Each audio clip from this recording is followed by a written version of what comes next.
Boom. All right. Live on Facebook and YouTube. Hey, Delia.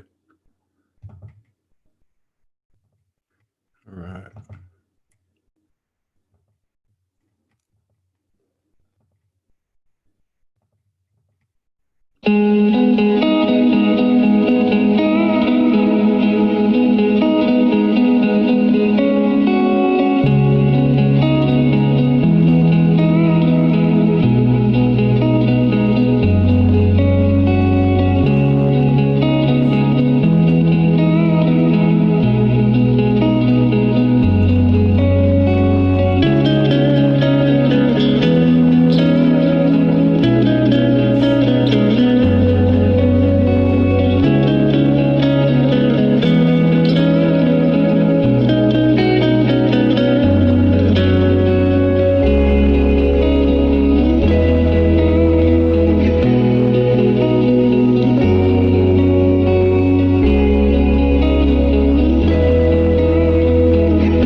What's going on, everybody? It's our fourth and final show of the day with the incredibly talented, raw and real Ged Riverstone.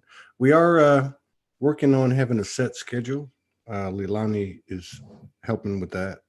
She's partnered up with us, as you know. If anybody wants to come on and collaborate, I can't tell you how quick it will be, but you can come message to soulogynetwork@gmail.com, all lowercase letters, all run together.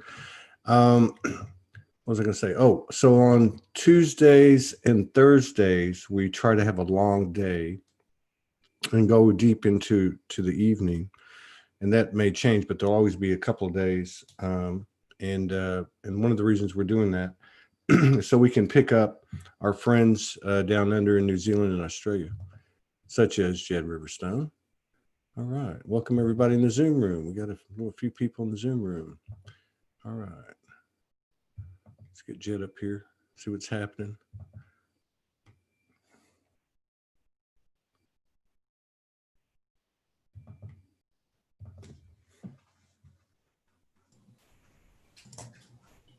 What's happening?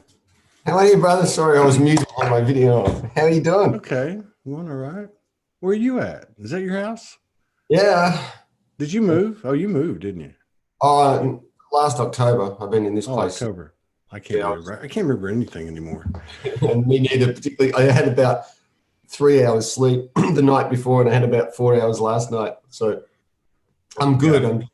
And sometimes it's good because when I'm even sleepier, sometimes the mind's quieter and the spirit comes through. But yeah.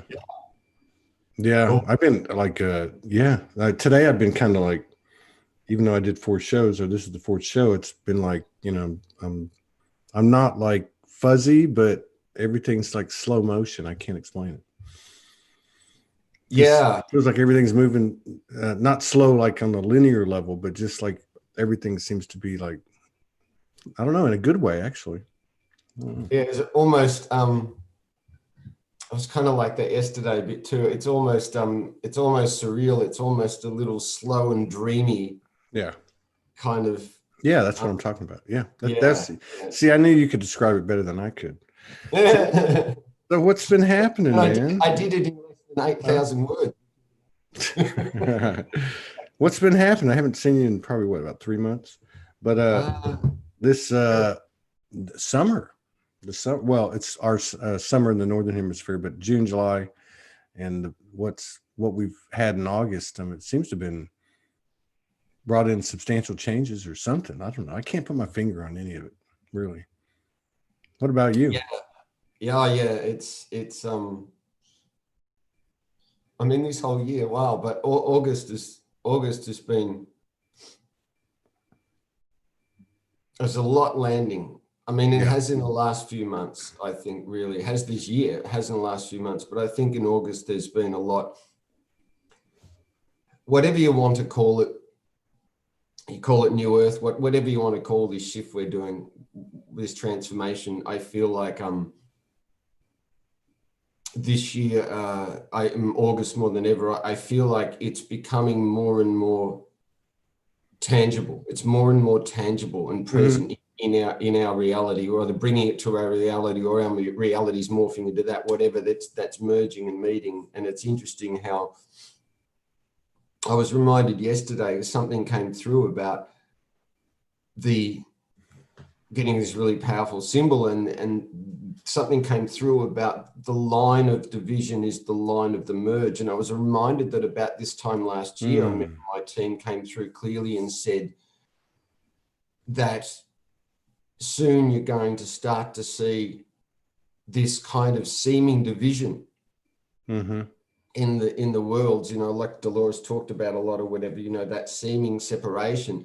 Yeah. But they said in reality, it's going to, for a while, look like a far greater division. But they said, don't worry, it's all actually a part of the merge. Yeah. And it's like the symbol I got years ago, and I keep getting in these days. It's like a circle, but with a line up the middle. And it's, so it's kind of like you take the high road and I'll take the low road. You know, there's those going this way around the mountain and those going this way around the mountain, and they're going to meet and merge.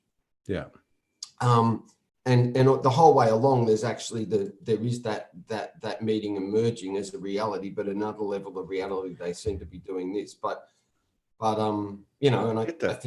I get that. And about 10 days ago, I drove up to the store. I like to drive up to the store late at night, collect my thoughts, and after I've been working, and I've said this a couple of times. I really haven't gone into it in depth, but so I was being shown the polarities, the way we set this up is very much like what you're talking about.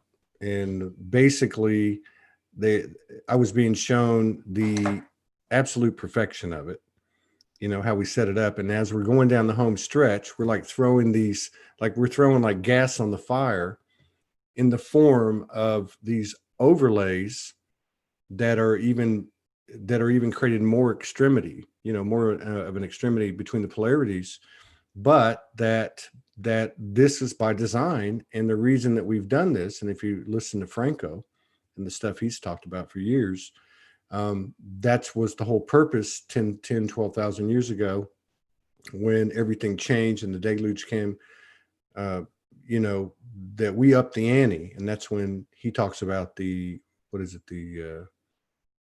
inorganic or inverted, the inverted matrix, or inverted 3D came into play. But so it's kind of like that, like you're going down the home stretch and you're throwing fuel in the fire in the form of these overlays that are basically enhancing the polarities, the space between, if you will. And that the reason we did it is so we could maximize the potential of transformation in bringing a higher and newer truth. And I was like, wow, because I don't normally get, you know, stuff like that was that explicit. It had a lot of images to it, but I totally understood it. And it's exactly what you're talking about. It's exactly what you're talking about, a circle. Yeah. Yeah. And I do listen to Franco. I totally resonate with Franco. And oh man, what did I just get? And I just lost, but totally agree from what you're saying. But so, you know, I always call it the inverted matrix because it is, but they're mirroring one another. Yeah. And just like in a mirror, it reverses the image in a way. Yeah. And so just about everything in the matrix is inverted universal law. It's like source code inverted, even though at a higher level of reality, it's all divine source and it's all us and we created it. But we created, I think, multiple purposes. One of them, a key one, was, as it always is just for evolution. It's for soul growth and experience. And I think we were a bit like, how far can we take the polarity game? To how much extreme can we take this? But you can't there's a lot of talk about non-duality or transcending duality, but that's only kind of like half the truth. I've talked about this before with you, I think. It's like what I call absolutism. Yeah. But it's funny, I just keep losing what I'm That's the 3D mind, man. The 3D Yeah. memory's gone. It's shot to hell. Somebody just like, it's just gone.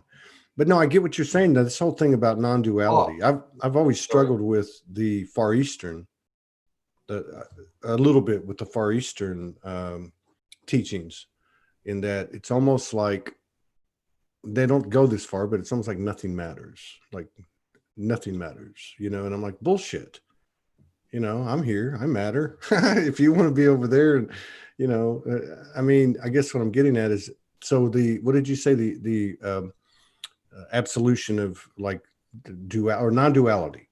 And to me, it's not like, it's duality. And then Morgan downloaded this.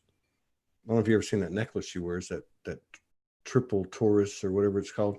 But it's she was told, and I'm sure many others in the early 2000s, that we're going from the age of duality to the age of Trinity, which is more of a transformation to me. It's more of a transformation. It's like we work with what's here. And there's so many examples right now, especially now as we're 8 months into 2020. Yeah. Yeah. But I remember what I was going to say with that was, and I totally going into the Trinity. I agree.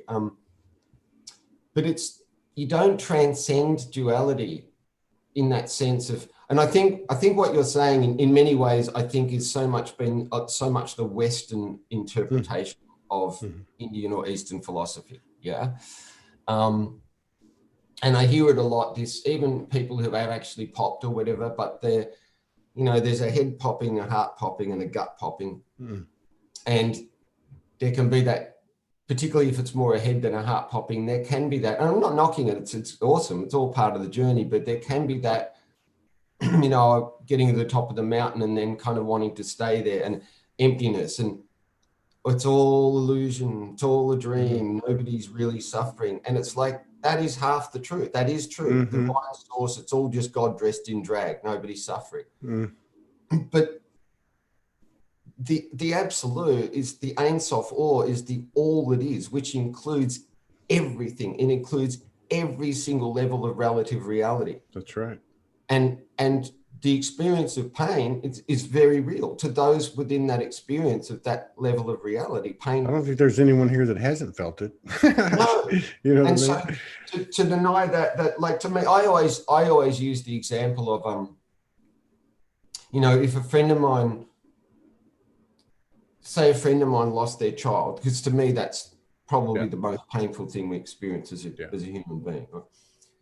And they're literally in their grief. I'm not going to sit there with them and go, "Oh no, dear, it's all fine.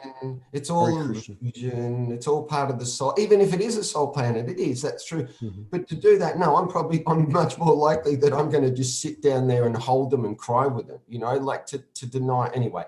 So what I was getting at earlier with this is that that's creation happens through contrast. It's like the blackfellas' way of making a fire. You rub a stick in another stick. It's like our hands. The left hand of darkness is the right hand of light. And we create through contrast. So this, taking it to this extreme of this polarity, is this incredible creational fire and the heart is the forge. Yeah. And the soul is like the hands of the tools of the hands are the tools of the soul in a way. The heart is the forge. Anyway, it's so you got to get your hands dirty, right? I mean, we get our hands dirty anyway. We come in, we get our hands dirty, figuratively speaking, and you can't we've talked about this many times. You and I have talked about it. We talked about it on this show. We ran from the human. We then start to this awakening period, and people are connecting and like, oh, I'm this and I'm that, and I'm from this planet and that, I still go back to that piece that that lady put up on YouTube the other day, and I turned it into a post, but at the very end of it, she's talking about how, she's watched everything change, and she's went from very involved and I got to do this and I got to do that to, you know what, we've gone past the tipping point now and it's kind of done energetically. Kick back, the human can relax a little bit, let the higher selves kick in and do the work, which is no work at all. And she talked about the metallic on her skin from the crystal lining of her body. She had pictures she sent me and other stuff, which I'm still examining. Powerful stuff. And then at the end, she said, given all that, I have never been more human than I am now. And I'm like, whoa, that's it. Like, and that was all in caps too. And I was like, wow, that's it. But yeah, so you look at these things happening, and I'm noticing something, and I know you're gonna feel into this because our beloved brave brother the elemental extraordinaire. I love this dude, man. Of course, he's coming on Sunday, and on that topic, I had three shows yesterday. Two of the ladies came on, and was a big part of the discussion from two different vantage points. Then I'm working last night. Morgan was crocheting, and she's watching this Epstein thing, which I guess had come out 3 or 4 months ago. It's like 4 parts, and I'm hearing it, and of course I'm familiar with it. And then we started having a conversation, and went back to something that she had pulled in about 10 days ago, and I probably won't get it exactly right, but basically what she was shown is that in the infinity sign, basically, of our experience, that sacred sexuality was removed. Like, it didn't have anywhere to go. It was just kind of like tucked away, like the traumas in our subconscious that come back to haunt us years later. You know what I mean? I mean, it's just somewhere that we can't get. So as a result, the souls searched for something because they know that energy. And this is where we get into this long history of sexual distortion and however you want to paint the narrative. And that the really interesting thing about it was, as we were having this conversation, she was like, imagine how the people associated with Maxwell and Epstein, how they feel right now, like waiting for the shoe to drop. Like, are they coming to get me? And she turned it around and said, like the victims, like herself, like she would wonder, are they coming through the door tonight? Or how am I going to get through this? Who could I talk to? All those things that energetically, these folks that have been on the other side of the spectrum are now experiencing the same thing. Now, there's some type of congruence there. There's some type of, like your circle. There's something about it. Like maybe they're on the other end of the circle, and the line is what did you say? The line of division is the point of, the line of the merge, is the line of you.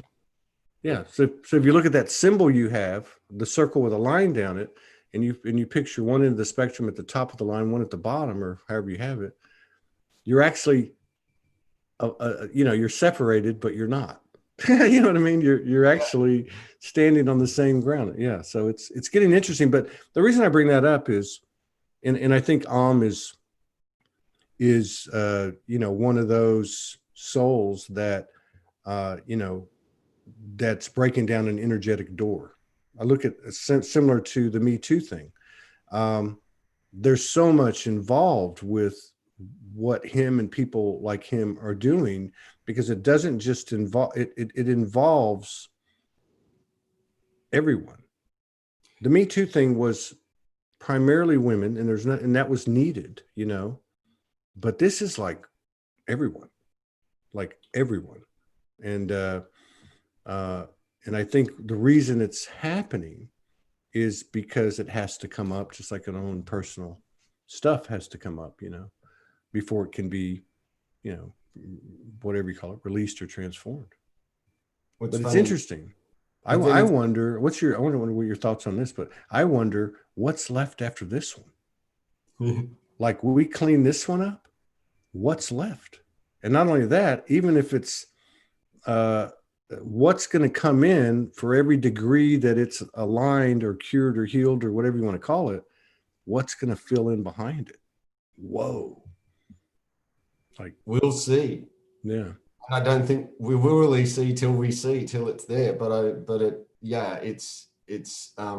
you said the words release and transformation, and that's I was going to say was coming was, we were weaving a bit yesterday, and Om's been going through a process to coming up to this show for this, that he clearly got it's time to. And I think he's ready. I just saw he's here. I didn't know he was even here, but he said yeah, and as usual, that reminded me that he says with boots of steel, fuck those doors. Yeah, I don't have Facebook on to see the chat because I can't do both, so I should just mention. But hey, brother, and anyway, and that's what I was clearly getting. I feel like what he's doing is so he often asks oh man, yeah, I just love him. I just so much love for him.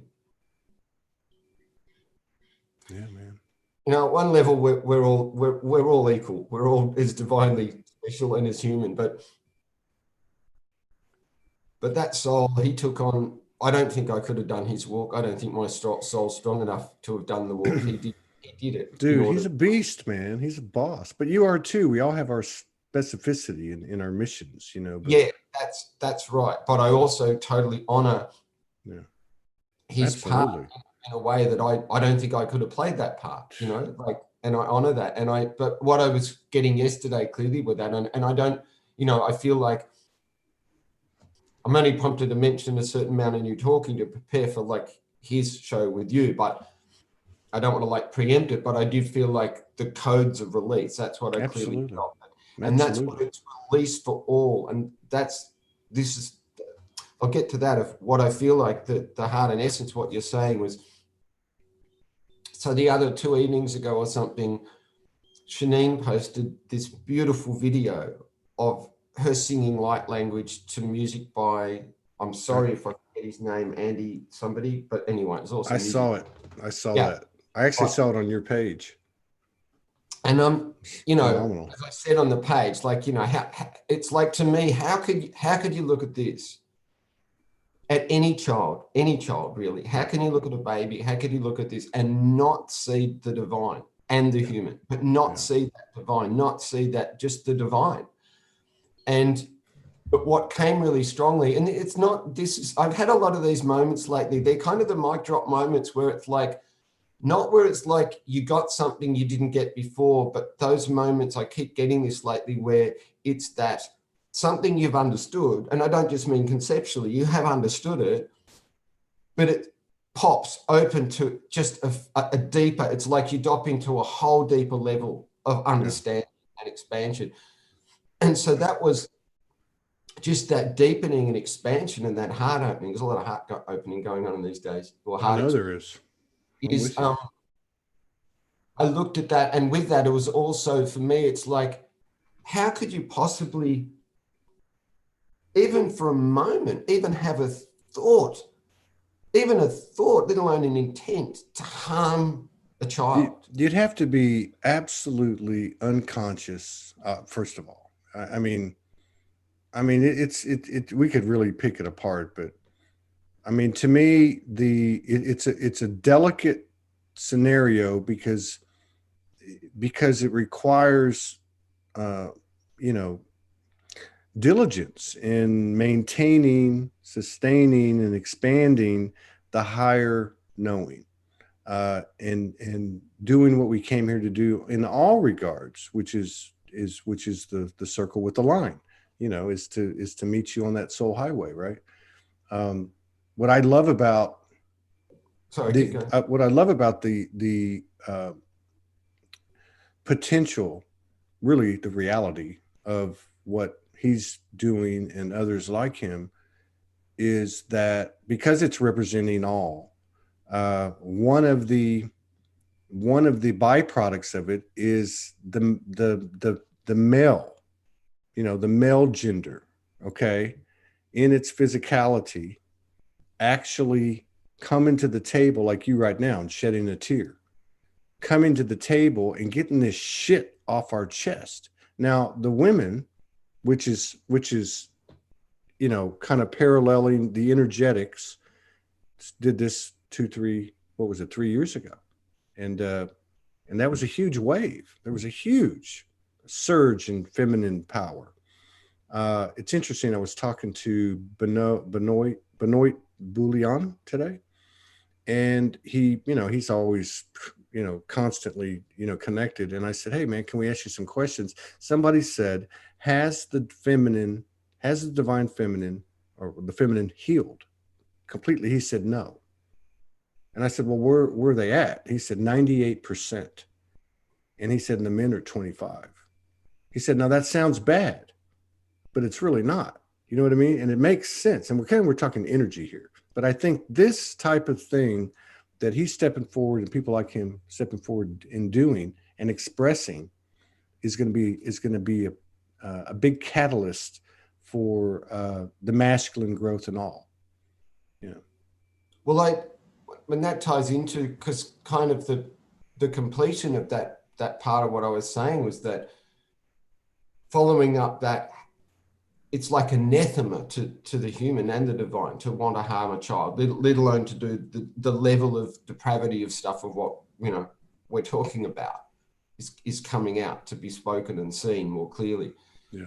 But with that is to see and recognize, and again, this is not just as a concept, but if the concepts can help you lead into the feeling if you don't have it yet, but is to realize and recognize that same completely pure, innocent, divine child, divine being is all and everyone. And that is including those, and it brings up that thing of what would a human being have had to experience exactly to become that effed up to perpetrate, and that is to recognize that divine innocent being is still within them. Mm-hmm. And it's to release and free that and release them from their pain. And it's not anything about excusing, condoning the act, whatever, but it is just that recognition that they, or as far as I understand, all or nearly all of them who do this satanic ritual, pedophilia, bloodletting, whatever, even if it's not satanic ritual or whatever, it's still the same energy, the rape of child rape, all of that have been twisted like that because they were once this innocent being or child that has been done to. Yeah. And how do we break that loop or break that cycle and then bring it to completion unless we go into the center of the heart with the fullness of it all to see and recognize that within them, to help call them back into themselves, to help anyway. And it's release for all. And I just feel that Om and others doing this coming are very much bringing through the codes of release. And as you said, release and transformation, because then this release is, it releases then into what? Where do we go once that completion's done? That's what I'm saying, because I'm in, I guess, somewhat of a high level relationship. And a big part of that is sacred sexuality. Now I shut down. I have my own story, and it's not about me. I'm just giving you some perspective as to what I think is coming in, because I'm actually dipping my toe in the water here and experiencing some things that are absolutely mind blowing. That are nothing less than nursery school and kindergarten of sacred sexuality, which has to be coming into my field as an individual because of stuff that I've zero pointed or brought to that center line that you're talking about. This Morgan, I didn't know Morgan was on, but this is kind of a summation of what I was trying to say a minute ago. So she says, as each of us transform the dark sexuality on an individual basis back to love, each individual returns to pure love, which is what you're saying. And what is not ours gets returned to the sender, which could be a person, could be the energy, right? Itself, anyone that's still carrying it active in their field, and no longer two people holding the experience, but one, and so it all goes back. So what happens is you have say it's me, and I have it in my field, and let's say in the pool of the collective, there's 1,000 gallons of it, and I've got 10 gallons of it, and an effective percentage clears. It takes it to the heart and clears it, so they no longer have it. So there's an excess or a surplus of say 500 gallons, and my portion of that is another 40 gallons, and now I'm carrying 50 gallons of that shit as opposed to 10. So it's going to magnify, the reality in those people. And the other thing that she said was, once what we're doing is becoming sacred sexual specialists, embodied coding of all spectrums of sacred sexuality on every level, a beautiful gift for the planet, and what we are now anchoring onto the new grids. I think everybody can pretty much agree that the sexual power has been distorted, oppressed, whatever. I mean, we all know this. I mean, 3 out of 4 hits on the internet were porn 10 years ago. I don't know what the number is now. And at the same time, Helioscamos, merging, the creativity that our sacred sexual power is it would only make sense as gods in the flesh, goddesses in the flesh, that it's going to come back through us to be physicalized, So, I mean, we obviously still got a ways to go, but it's exciting that it's on the surface, and again, to those people like I mean, man, that's well, you're right. I don't know if I could do it, to be honest with you. Yeah. I don't know if I could have that trip. I when I met Morgan, I was like, holy, like I thought I had issues. You know what I mean? And I was like, holy, that happened to you. And she's, because of the work she'd done, she's talking about it without a charge. Even like watching that show last night and watching, I only watched the last episode. There was a lot of the victims were giving testimony or, conveying their stories, and it didn't charge her at all. So if you know what I mean, this is where we're going. People like her, people like are physical representations of our potential and where we'll be. When the heart's fully charged, this just comes to me now. It's like when the heart's fully charged and open, then we don't get the kind of reactionary charge, the ego charge or reactionary charge that you're talking about. And again, this comes back to what you're saying earlier. And that again, I think is a lot of the kind of misinterpretation of divine neutrality of the Eastern philosophy. It's all illusion. There's nobody here. Nobody's suffering. Right. I think that it's divine neutrality is not a statue. It's not a stone statue that doesn't feel. It's actually the opposite. It's, in a way, it feels everything because it is everything. Mm-hmm. And it's imbued in everything. Yeah. Why would you deny your own creation? Why? There is no separation. Mm-hmm. You keep saying oneness is oneness. So at that level, but it doesn't, I don't know the words.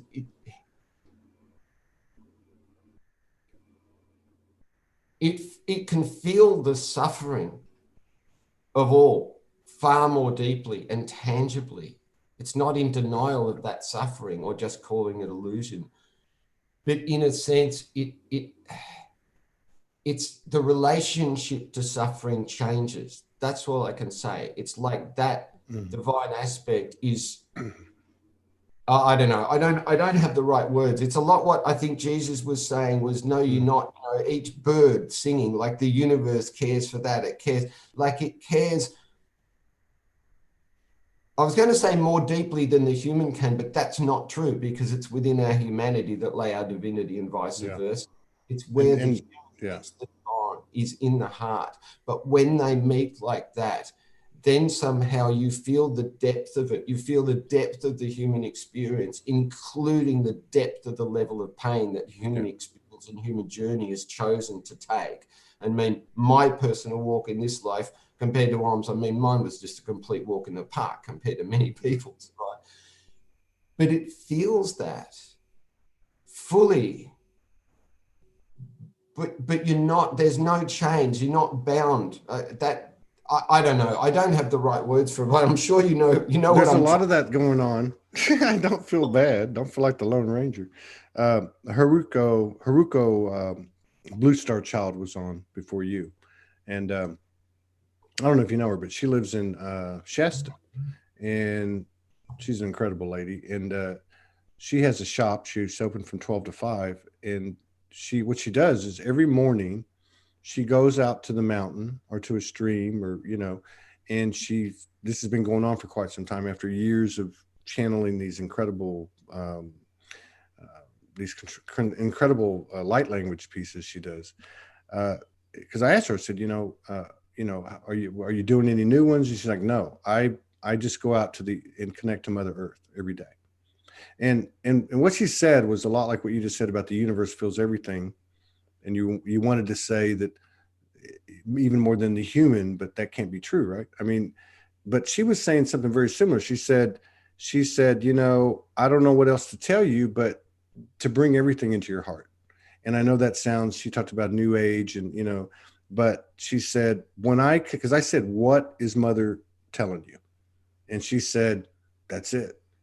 She just says, keep taking every single thing into your heart. She said, that's what I'm doing. She said, and then she said, think about it. She's got all this stuff going on, in her body, and every bit of it, as she told Haruko, she's taken into her heart. So I thought to myself, wow, well, that's where we're going. I mean, are we going back to, or however you want to put it, Reminds me of, that's something, my own words, or words, my words, to own them, they came through. I don't know, sometime not that long after I popped, I think it was, one day my heart just broke open and the world came flooding in. That's a good one. And that's one of the clearest, simplest ways I can put it. Or what comes to me is one of my favorite ways of the closest you can get to saying what can't actually be ever truly just put into words, but only felt or experienced, is Nisigadata saying, wisdom tells me I'm nothing. Love tells me I'm everything. And in between these two, my life flows. Yeah. Yeah, I've seen that. I like that. Yeah. And that not as concept, but as experience. And what she said, and you said, and she said, I could sound a bit new agey or whatever. That's another program. I'm getting prompted to kind of like cancel clear that one. I've seen and heard so much within whatever, a lot of the awakened community, whatever you want to call it, whether that's awakened on a geopolitical level or on a spiritual level, because they're not always mutually inclusive. They need to be, I think. But I know a number of, actual enlightened people who are popped who are not very geopolitically awake. They're still drinking the Kool-Aid. And right? Well, that's a great point, by the way. And I think this is another subject that's going to be coming out. Certainly not as, as difficult as what we're talking about. But one of the things that I left out, which is to your point about this, is as Morgan was explaining what she received and how when somebody clears and sends that imprint back into the collective, like begets like I said earlier. So only those that are still carrying it active in their field are going to get the load, like in the example I gave you. But the point is, it's not just the victimizers that are going to catch that load. It's going to be also those who are on the victim side who are overly polarized in that other end of the spectrum. So that, I think, and again, it's a great thing that this is all happening, because it's a sign that we're on track to transformation, because it's becoming, it's gaining awareness throughout the globe. But Yeah. And I think in terms of what you're talking about, that's getting kind of loud to me. When people start saying, I'm channeling so and so, or the whoever, whatever essence or galactic, and they're telling me that these are the good guys and those are the bad guys, I'm going, hey, you know what? I've never heard anything like that. And I wouldn't trust that, because like you said earlier, everything is of the same thing, all in and of itself. And yes, everything is going to feel everything. It the universal mind sees the absolute. That's the head of, right? Yeah. But the heart, it sees it all. It sees the absolute, but the heart feels everything within the relative. It's the way I can put it. But what I want to, man, this is quantum conversations with you. I always like Yeah, I know. It's like the last 2 days have been like super intense, man. I the mean, more you go quantum, like the more information is available. It's like the quantum stream.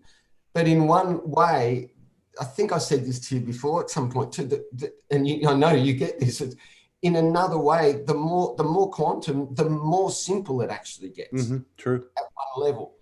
But in a sense, it's trying to distill or have verbal conversations to distill when you touch upon this and, and you ping me like you're awakening code or seeing or whatever. And then it's like, out of all that you're seeing, what's this essence, focal key? How can we bring that into that distilled simplicity, which I feel that is simplicity. I kind of see it in the quantum informational field of the unbelievable complexity. Yeah. But then to distill it, and anyway, Yeah. what I was trying to say, oh man, there's a few things of what you said. So what I was trying to say with that, what I call the anti-New Age program, right? And again, it's just another line of division. Yeah. All the New Ages, those fluffy love and lighters. And as I always say, I'm sorry, if you've ever experienced reality as it is, it's just golden particles of light. It is love and light. They're two aspects of one thing, where light is information and love is connection. But what one is just the one that is everything. Yeah. Call it divine source, call it God, call it the universe, call it pink flying elephant wahine, whatever you want to call that. That's the entirety of all. It is all. It created all, and it imbues and permeates all. Yeah. And we're made in the image. Yeah. So that, and there was another, yes, there was let's say, relatively, there was a certain level of hijacking of the New Age movement. When the New Age was really just about bringing ancient, that was a big process and stage in our awakening, remembering ancient tools and codes and healing techniques. That was a lot of the remembering our ancient history, our ancient selves, and bringing those tools forth into the new time. So an enormous amount of good came from that. And I get what they're saying. Yes, it needed to be grounded. There was a certain level of hijacking, and there was, and still is, a certain level of degree of, I just call it, it's not really to do with New Age or not New Age. I don't even know what New Age really is, or to delineate and create this construct of this camp that I'd call New Age and label. They're all just labels that we use for judgment. We can use labels for distinctions, or we can use them for judgments. Yeah. But anyway, it doesn't matter. I just say that there's a lot of what you use the word like a New Age or can sound cliche, that and yet she was saying, but it's not. There's a truth to this, and that's the thing. Absolutely. Is don't a lot of the things that are actually true, and I mean true truth, not just true as in a concept or a belief or an idea, but an actual universal law, an actual direct experience. There's truth in so much of these things that we could say, oh, it's New Agey, or it's cliche like that. Yeah. Oh, it's all just love and light. Right? Well, there's truth in the sacred text, Yeah. Even with the modifications. Janie Hodges, our sister, she asked a question, which is a good question. She said, can you talk more about the victims who are overly polarized and what that means? And I really didn't mean to use that word, but I'll give you an example that Morgan gave to me. So for the first 45 years of her life, she was overly polarized. So she wanted vengeance. She wanted to see, you know what I mean? She wanted to see the perpetrators be punished, and you know, and so on and so on, to the nth degree. And so that means that that individual was still active in her field. Mm. So when the surplus that I was describing earlier gets distributed, that person would be one of the receivers because the field is still active. Um, so it's not really, I don't think the word necessarily is just unique to the victim. It's, you see people that are, I don't want to say overzealous, but that are definitely not seeing the perpetrator energy as equal to them. And that's not a judgment or a damnation or anything. That's just the reality. But if you look at all the aspects of our journey of polarity, of duality, it's the same equation. It's the same exact equation. For every single thing, every moment by moment interaction that we have. And that's what we're doing. We're bringing this together, whether we, you know, and I think we're actually finding the way. And what I mean by finding the way on in all the aspects, in terms of bringing them to the 0 point, we're finding the way for the universe too. We're the ones down here doing this. The galactics aren't. All due respect, they're working through us. They're gaining as much from us as we are from them. We are doing yeoman's work, as we say in Texas. We're doing hella work down here. And well, that's two things to say. One is, to me, the heart and essence is, and this is again the circle and the line in the middle, when you realize that in a relative reality at one level, victim and perpetrator, but they also reverse. They're both the same. When you understand that, that's right. They're both victim and perpetrator, that at some level they meet, there's exactly the same thing. And those that perpetrate have been the victim. And in so many ways, to such the same degree, are still the victim. Mm-hmm. As well as the perpetrator. Mm-hmm. That they're still carrying the suffering of what was done to them, completely locked in their field. That's what causes them to then. And so it's the recognition that at one level there's victim perpetrator, at another level there's no victim or perpetrator. Yeah. And that in a way they're one and the same. And to come to that in the heart, in the middle of that, as I say, to recognize the divine child, the divine innocence and purity within that soul, within that being, yeah. We find out who we are by discovering by releasing who we're not.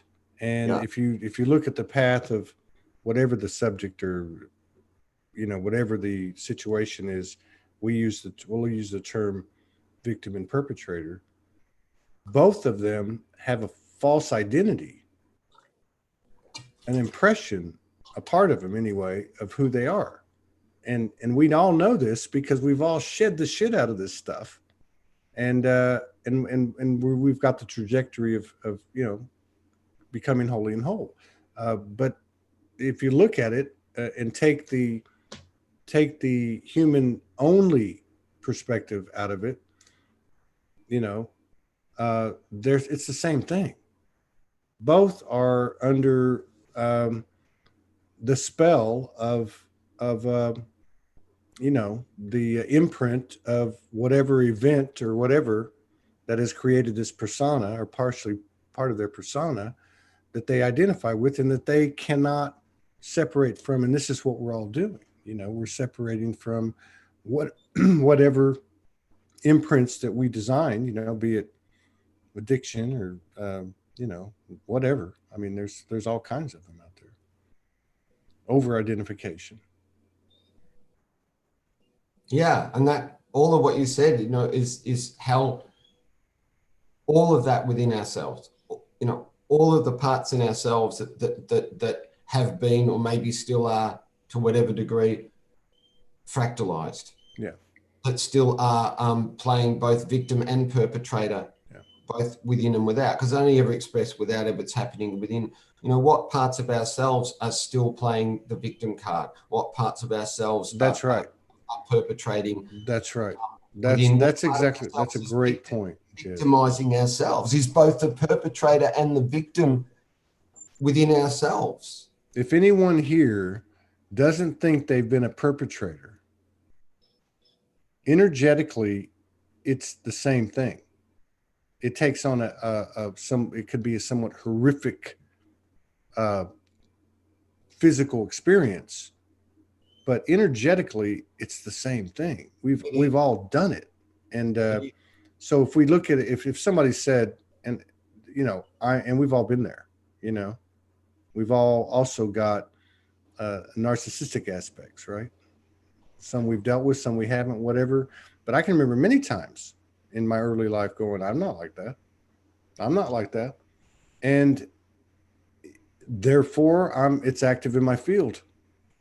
If I can say, yes, I've been a perpetrator, because I have, I may not have been the stuff that we're talking about, and to be honest with you, my stuff was the perpetrator was me to me.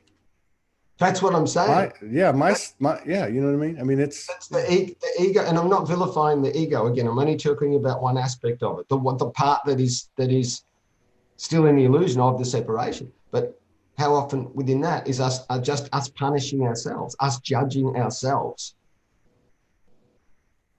That then we just see and play out in the outside world, unless you know, and to the degree which you can be clear and bring it back, as she said, or bring it back into your own heart, or bring it back into your own shadow work, and looking at that in yourself, so that the more you do that, the less you play it out there.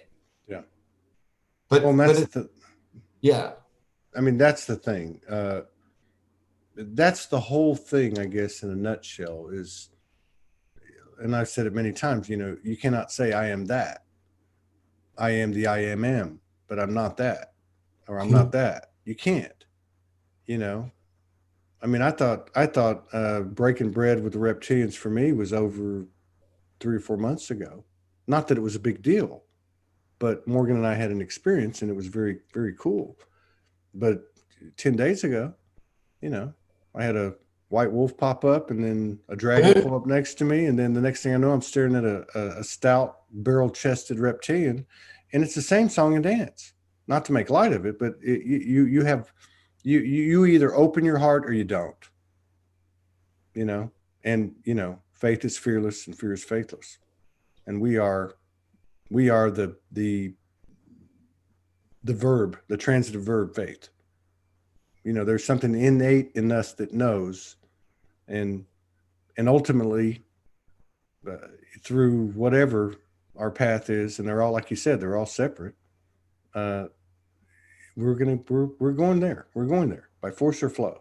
Yeah, they're all paths are individual and separate, and in another way, they're all threads within the weave. And this is what we're in now: is this convergence of all. It's that place of where all paths meet.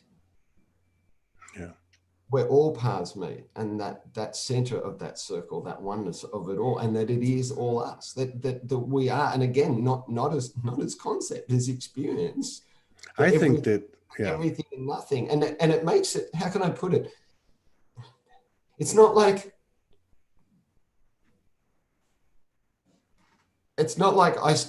I don't have stuff. I've got plenty of stuff still working out. It's not like I still don't have patterns. I got stuff too, man. You want to compare stuff? Blind spots, but what I can say is it makes it it gives you a leg up on seeing your stuff, on seeing your blind spots, is what I can say. When you have directly experienced the truth of that, oh, Yeah. every being is self, is me, not as a concept, as direct, that it's all me. It makes it a little bit harder for the ego to hold water. And you know, again, I'm not saying you can't, that anyway, you know what I'm saying. Yeah. It's not, I can't contend with that. yeah, no, it's an all or nothing proposition. Let's put it this way: it gives you a leg up on seeing and calling your own bullshit. That's a good, simple way to put it. That's right. I spent years, even before I knew what ascension was or any of this stuff, you know, just from my early 20s, trying to make peace with what was probably the most impactful person in my life, from 20 to 50 or 50, over 50. And there were many times that I was able to, because I was on it in the early 20s, and I had meditations I'd set up with this person and other people, mostly this person. And I would hit points of, I'm okay, no charge. But then it comes back and it comes back. And so you know, you can either say, oh, that energy or that person, you know, they got a problem, you know, or you can say, which is what I've learned. Well, I learned one of the best things I learned from Morgan was, if it's active in your field, it's going to come back, and it's going to come back, and it's going to, and I've told this story before, you know, this thing, before we got married, after she came the first time, and I'm traveling around, and everywhere I go, pretty much, women are coming on to me. Now I'm up front, and I'm celibate. I'm involved with Morgan Lee. I'm going to go to the mat on that one. And, but they would still come. And then it all blew up one night. And she was about a week away from coming. And I just got my stuff and I started walking down the street at 2:00 in the morning. And I called her up and I was like, hey, you know, and she said, get your ass back over there. It's you, it's not them. And I'm like, what are you talking about? I'm not coming on to him. But as an example of being on the other, you know what I mean? Active in your field. So that's it's right. Still creating, because exactly. Your field, our field, and the field are not two separate things. That's right. So the perpetrator, so you don't have to be a perpetrator to have it active in your field. Yes. No. And so what? She says the first step to transformation is awareness, and what's happening with people like coming up. It's not about rally around the flag the way I see it. No. It's about, I'm going to express this to my brothers and sisters. I'm going to put this code out there, like you said, and then watch the magic. Because because, what was there something, I think it was Tori said yesterday in our weave, I love the words, I think it was Tori that said, we're completing our rites of passage. And that's what I feel like almost walked this incredible journey. But he's brought it to completion and fulfillment. Yeah. And so he has, because he carries within his body, because he's lived it, he's embodied it in this lifetime, and that makes a difference. You're damn right it does. In this body, you're damn right it does, because any of us could tune in, you know, to our higher self or whatever, get a QHHT session, and I guarantee you, if you went into it saying, hey, did I ever do this? Did I ever do that? Probably 99% of the time you're going to find out you did. You played every role, you know. But you're right about one thing, for sure. And that's, in this incarnation, it carries a lot more. And I guess because it's symptomatic of the mission, or part of your mission, or part of your purpose, you know, what you're bringing to the table. Yeah. We brought we brought whatever, you can't bring it all, but I think at this time on this planet, a lot of us have brought a lot more than is common in the history of humanity normally, just for this time. We've brought a lot of our soul aspects in, a lot of our energies and code, but we've brought we've all brought a mix of keys, of gifts, of things. Yeah, absolutely. And that it is it's in the body, it's in the DNA. You know, one of my guides, a friend of mine used to actually channel one of my guides like 30 years ago or something. It used to freak him out a bit. But I remember one of the things, and it came back to me recently more, that he said to me is, do you think enlightenment happens in the body or outside the body? And I remember that being such a pertinent question. And what I can say is a codon unlocked in my DNA. I saw it. I'd never seen my own DNA before. The evening or the night before the day when I think I popped in that moment, but I didn't get the kind of light bulb on experience, which never goes off until the next day. But I watched.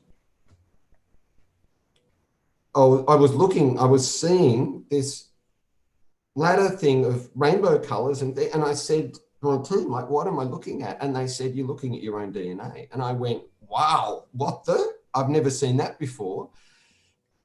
And they were like, yeah, just watch. And as I watched, it was like a section of it, right? So like a ladder twisting, you know. And I watched the top rung on that section, like a gate, go click, swing open. And as it swung, the other hinge came off and it went and just floated away. And I felt something very subtle and yet very powerful flush and move through my body. And I knew something quite fundamental or profound had changed, not as a big deal about it. I was just very much in just like observer mode or whatever. It was more like, oh, interesting. But I was kind of like, oh, I wonder if I'll feel that or see that tomorrow, you know, just a change that flushes through and then, you know, something's changed. You don't know what. Well, I saw and felt it. I got it the next day. So anyway, I'm rambling a bit, but the point I'm back to is that it's in the body. That's all the talk about embodiment. That's what you said earlier. We are the one here with boots on the ground, or let's take the boots off and dance on the earth barefoot. But we're the ones here with the feet on the ground. And that is the thing. And that is that in this life, even though at a higher level of reality, it's all concurrent, right? I remember and experience multiple of my lives, and not just here on earth, only as what's appropriate in the moment that's got some relevance to now, right? In one way, they're all concurrent. In one way, I move through linear time and I experience concurrent. But this is the focal point, the focus of at least of it's the epicenter. It's the epicenter. It's the epicenter. While I'm in this body, there's an epicenter to this body, to this life, to this incarnation. And there is literally an embodiment. There is literally a body formed that is what? It's just energy. It's made of stuff. It's made of code. But there's literally a container or a vessel of specific code. That's right. And to have walked, I haven't walked. I haven't been sexually abused in this lifetime. Yes, other times, other places. And I've been the perpetrator. I'm sure other lives, other places, you know. We can all be Christ and we can all be the devil, and have been. I think all of them, right? Or have that potentiality. But I haven't walked that in this life. So I don't have the codes of resolution, yes, and revolution, evolution, and release that Om carries. That's I right. have whatever my own sets of code, as you said earlier, for whatever my particular part, my role, my what I call my sphere of focus within my field of activity. Sorry, I'm rambling a bit, and I just realized. No, that's very important. Probably already hit the wire. God, that went fast. No, I'm good. No, I'm just looking at. I'm watching the comments. There's some great comments in here. But no, that's a great point, because that's what we're doing. And that's why I love this job. It's not a job, but that's why I love this part of Soulology.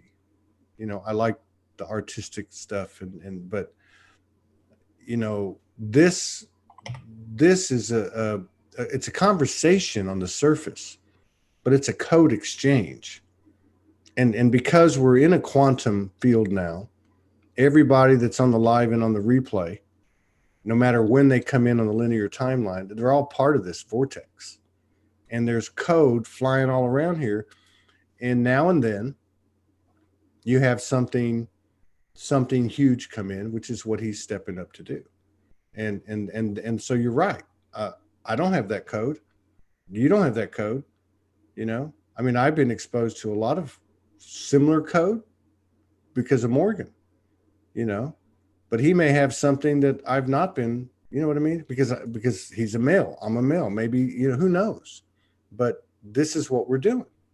This is that center line in that circle is we eventually, I remember getting a download 4 or 5 years ago. And it was, when you guys get done here, you will be universal healers. You know, you will be able to go to any part of the multiverses because you carry all the seeds, all the codes. And this is how we do it, by having conversations and by expressing, you know, in the way that, you know, a lot of these females have, you know, before 2017, since and as Am's going to do, and others like him. And the reason, like I said before, one of the reasons I think it's so powerful what him and others like him are doing is because there's a huge, we know this. We know the feminine energy has been leading the way. We know this. There's a huge masculine, huge wound. And it's like everything else, at the end of the day, it's rooted in our sexual expressions, our sexual power or lack thereof, or misunderstanding or distortion. And I think this is going to be big, because it's one thing for a female in this world, in this society, regardless of the shit that we put that energy through, to stand up and say, hey, this happened to me, you know, or whatever. But for a man to get up and do it, you're opening up a whole new hemisphere, you know, of the well, two. and not just it's one thing I want to say first, quickly preface. This whole divine feminine masculine thing, and it is a thing, it's good to talk those aspects and but I've got to say, all the time I hear and all the way along, the women are above, the women are leading, and this is not because I'm in a male body as a male, we know this about you. Reacting. I just want to say it clearly and feel they've been leading while the male has been pushing. They've been doing this dance while the male agree. in the 3D a lot supporting. And I have to say, it's just energy, it's yin and yang, and the way it works, the heart of what we're talking about, right? Yeah. I saw decades ago within myself that to whatever degree what I could call a label, and really they're just one, they're just two aspects of one thing, right? They're not separate. And for me to even name again, to label, how do I put in this camp? I can't go in exactly and say, well, this and this and this and this and this aspect in me is feminine energy, and this and this and this aspect. This is the construct of what the masculine energy is, right? I can't, those fields break down for me, right? Yeah. So in essence, what I want to say is, I saw years ago, to whatever degree there is an imbalance within the one, to the same degree there is an imbalance within the other. Yeah. And that's all I want to say on that. If there's one's up here and the other's down here, and we're waiting for the men to cut, right? And I agree with you, there is something about the male voice speaking about their experience of being victim as well. Like that again, I'm not denying the relative here, but there is a relative truth to that, but there's something in me that's prompted to say that yes, but remember that if you're carrying an energy, and this is with anything, not just feminine, masculine, with, oh, I'm waiting for those ones to wake up. They're the sheep. They're just drinking the Kool-Aid. How, whatever line of division, it's ultimately a line of division within yourself. There's ultimately that part we're talking about where you are self-judging, you are self-dividing, you are victimizing and perpetrating within yourself. Mm-hmm. One thing to make, there's a whole world of difference between discernment and distinction to recognize different streams of energy, Mm-hmm. but to also feel and see that they're threads within the one greater tapestry of oneness. Mm-hmm. And if we're seeing any particular thread or group of threads, any individual, any group, any family, any tribe, any collective, as where we're going beyond discerning and we're getting into sitting in judgment and condemnation, then we are perpetrating the division codes. We are not actively helping to bring through and integrate and embody and express and spread the unity codes. That's true. That's true. But I mean, I guess in the, because I mean, ultimately we're all the androgynous child, but I think in what I was referring to, and I'm big on watching. I mean, somebody just said it a minute ago. I just want to say, I wasn't knocking or attacking what you were saying. No. I get you, Jed. Believe me, we get you. We know you after all this time. We know. I know exactly what you're saying, and it's true. Denise said, we all carry that sexual distortion wound. When I was talking about so I guess what I'm saying is that when these women have stood up, right? I'm talking about the human that we see. It provided code for everyone, right? And you can call it the feminine wound, or you can whatever you want. And we've seen a lot of it. So when I say leading the way, I mean, and if you think about the history of the human race, at least as far back as we can go, a few thousand years, we're a race of revolution. We only take the shit for so long, and then you push back. And so I see it as, for the most part. So then but to have a male physical gender, a male incarnated, get up and start talking about this stuff, it's a whole different code. There's obviously some commonalities. Yeah. But there's two different journeys there. And like you said, doing it in this life, like, you're in a male body in this life, that means something.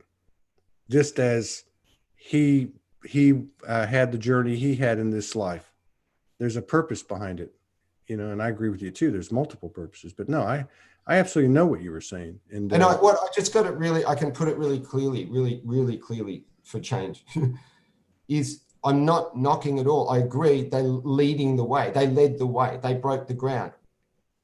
So all I'm saying is there's nothing wrong with recognizing that there is an above and a below, there is a left and a right, there is a front and a back, that there is a front of a wave and a crest of a wave, and there is the back of a wave.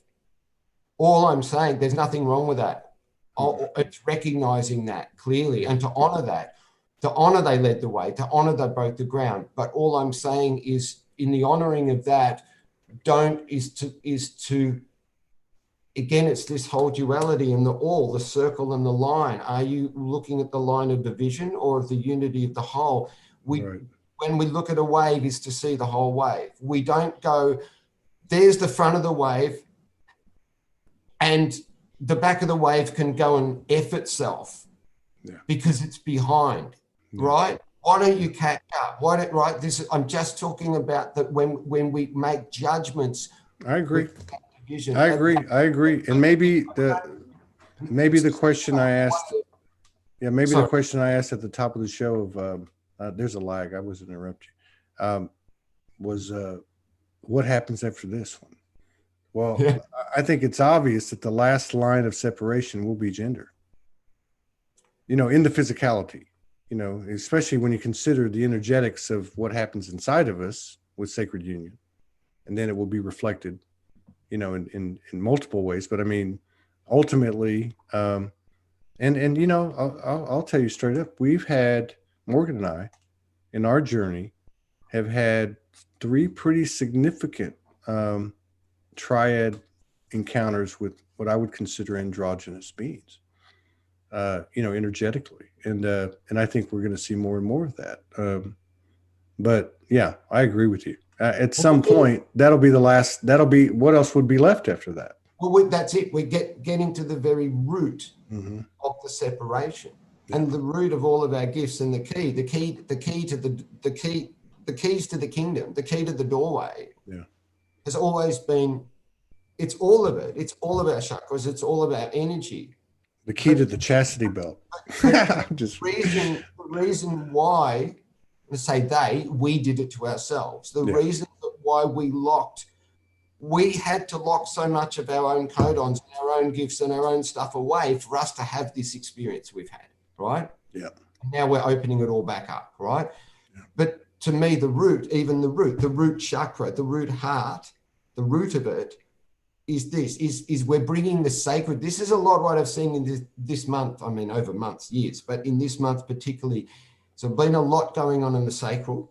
I mean, all in the heart, in the root, but in the sacral. And I feel like a lot of what's coming in is we're bringing the sacredness back to things. I agree. By recognizing and seeing the sacredness in things and within ourselves and within each other. All right. Yeah, I agree. And that is, you're right. And this is what I'm saying. It is we need to see and recognize those two energies, those two aspects of divine feminine, masculine, or whatever, and see and recognize where within us there's still some judgment and line of division going on, in order to transmute it, in order to have the hieros gamos fully at the whole level and at the very root level. And that's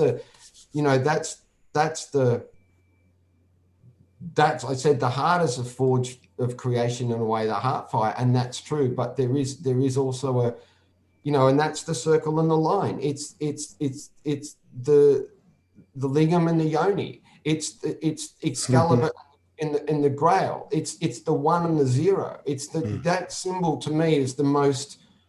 You can't distill it. At least for me, I can't distill it more than that. Yeah, it makes sense. But I'm just sitting here thinking of the binary language too, 1s and 0s. That's what I said. It's binary, 1 and 0. Yeah. It's code. That is the root of code. The root of code in duality is binary. Yeah. But when you look at 1 and the 0, but then that whole thing is the Trinity. When you're not locked within the black and the white, when that line is not a line of divinity, when that's the unity and sovereignty, you cannot have true sovereignty without unity, and you cannot have true unity without sovereignty. They are synonymous. They are two aspects of one thing. So if you are not in full honor and respect, to whatever degree you are not in full honor and respect and haven't yet activated and embodied, and I'm still in the process of full sovereignty and full unity within yourself, watch it, because that's the degree to which you're going to be playing out and not in honor or respect of another sovereignty or in unity with them. Yeah. That to me is the heart and essence of what we're doing with that. And that's all I was saying before was coming through is that recognition, to watch that we still need to be able to recognize. It's beautiful. The whole thing is an unbelievable plethora of colors, streams, frequencies, energies, everything, the whole thing in the mix. Why? That's what I mean. Anyway, come back to saying what I was saying, to recognize all of the threads and colors in the tapestry. Why would I want to deny red? Why would I want to make it all just gray, right? Even though at one level, it's all just white. You can't even if you wanted to. Like the dark side of the moon cover, you know, where the white gold light and the prism, and where the prism and the rainbow of all, the spectrum of all. It's just the difference is in that we kind of can get lost in the division of things in that spectrum. That's right. Yeah. Anyway, right. But you're good, man. You're in the preaching mode, man. I'm digging it. That's the heart and the essence of it. That's what's coming through. That's the transformation I feel that we're taking place. We're really in the absolute heart and crux and root now of actually bringing that merge to completion, truly discovering sovereignty and unity of one within ourselves and with each other. And then, as you said, we come full circle back to the beginning, and then, wow, what's it going to be like? I know, man. I think we're going to see. Watch this space. I think we're going to see a lot of evidence of our efforts the rest of the year. And I think next year is just going to be off the chain. Brother, I enjoy it. I always enjoy it. We're going to be putting together an open mic, you know, the spoken word and the artistic expressions. We're going to be doing that, I believe, twice a month. And so we'd love for you and anyone else interested in that to be involved. But I know that that's right up your alley, and so I figure I'm working with Michael Mahee on it, and a few others, and you know we'll probably reach out to you in time, but to try to set it up to where there's 2 a month, and that way each market has an opportunity to participate at a decent hour of the day. Yeah. So, yeah, well, it's 10:22, and I know we've gone over, but if it's up to you, but happy to say if you've got to go. But I do feel like just a little bit of just light language code. Dude, you don't have to ask me. I'm your brother. Go for it. 10:22, and I'm also prompted to say, I think I mentioned it before, but we know we've all been feeling maybe next week sometime, whatever. the dragon weavers, new earth weavers, we're getting prompted. We're very close to that. We're going to come out and be a collective group live weave. Far out, man. I'm prompted that we're meant to be in a way hosted. Far out, and if you need any help or support, or if I can collaborate with you on that in any way, you know I'm here. I almost earlier this week I got the prompt from Spirit that maybe even on your show with Todd, it might be, you know, like heads up to the other weavers. I think that's a great idea. We did something similar to that with damn, I can't remember the name. Anyway, it's Gayatri, Marita, Ann McKean, Suzanne McPherson. They're all around the world. They met through Sology. They were meeting privately, and I got wind of it, and I said, hey, you guys want to just like come on? And now there's another group, another female group up in Lori Peterson's involved with, and they're coming on. So I recognized it at the time with the first group. I thought, you know what, this is something that needs to be out there. So again, we're basically broadcasting code. So yeah, just let me know, you know. Yeah, I went in. Look, I had an amazing weave with Gayatri the other day. Amazing. I love. Didn't you love the way it works when you know in the first moment you kind of see and recognize Soul Family. Don't know how you used to. Yeah. And then you kind of talk and let's have a conversation sometime, but there's no need, there's no pushing, and it could be months, it could be a year later. Mm-hmm. But in divine timing, the moment happens. That's right. And force it. From the first second, it's like you're picking up, and not just where you left off, because it's also non-linear. You're completing work that you did here in Atlantis and in Lemuria and then in Egypt and in India and Anyway, I love the way that just that dance, it's just, how you doing, and then there's just full soul stream, full. Yeah. Anyway. Spontaneous, intuitive, creative, imaginative, and courageous. Yeah. And I know you need to go, but I am getting prompted to somehow try and do what you got to do, man. As it comes straight through in code, what I have so much trouble struggling with words. but you help so beautifully with. So, you got it. Jani maso kantira namina janta no somba china ko sin chani matan chentino mo po chantine sanjina no mo pompo chatine me sanchantina allora mano na sompa chinana na chipano me sanchachintane meturani nano cantorin chamani se no mo e tu mani caneran chorin tu mano se no co ahalira rato mona genina mato nona wino mani cento mani sanorani cheromi halina ramona celira ramon Achinana siramona chintana siranamona ketamina rinamona.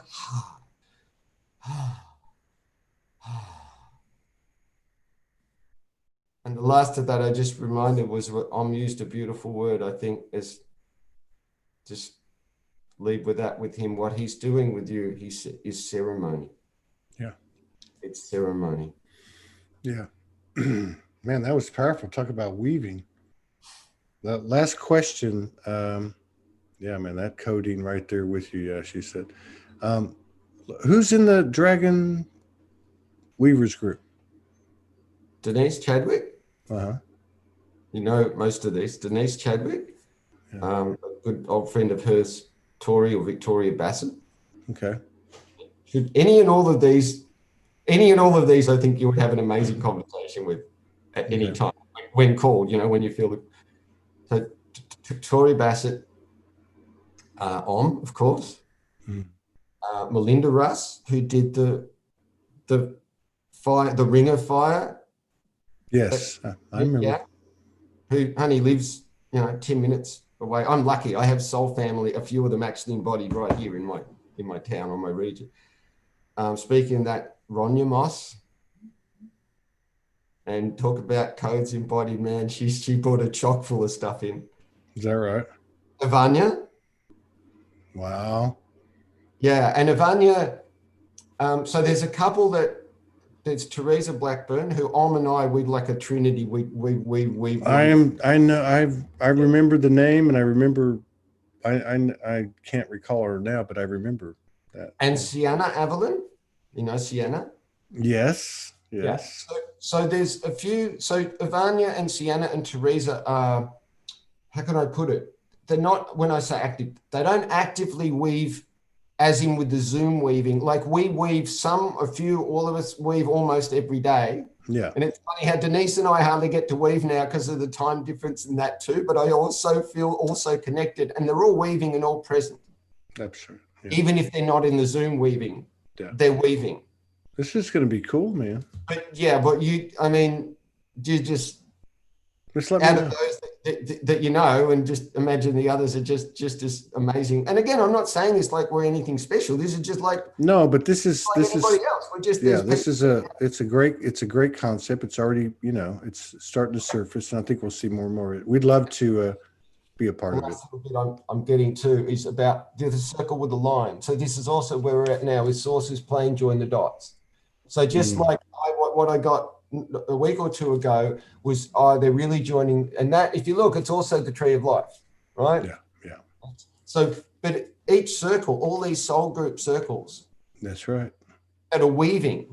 And there's many of them. Like either somebody showed me that, or I just had a hell of a deja vu. I did this already with you another time when we had the group call. I think this came through, and I'm getting prompted to remind again that it's like each one. There's one within each circle, at least one, that in a sense is like connected to another circle. Yeah. So this is their core focus circle, but they'll be weaving with others, and it's all interchangeable. And that's how we also join all the grids, all the circles also. Mm-hmm. And so like the other day, Gayatri's in that circle of women, that amazing circle of women, that really just like the Dragon Weavers, right? Just another of many I feel across the earth. but how then it was just divine timing, and Gayatri Yeah. reached out, perfect time and moment, and we did this incredible weave. But I knew when we were weaving, I was seeing and feeling all of the dragon weavers had been there in those lives, incarnations, as part of that. And I knew I was prompted to record, and I did, and I sent it to them, and they're all like, "Oh yeah, they're getting it." And I, too many words, but yeah, that connectedness.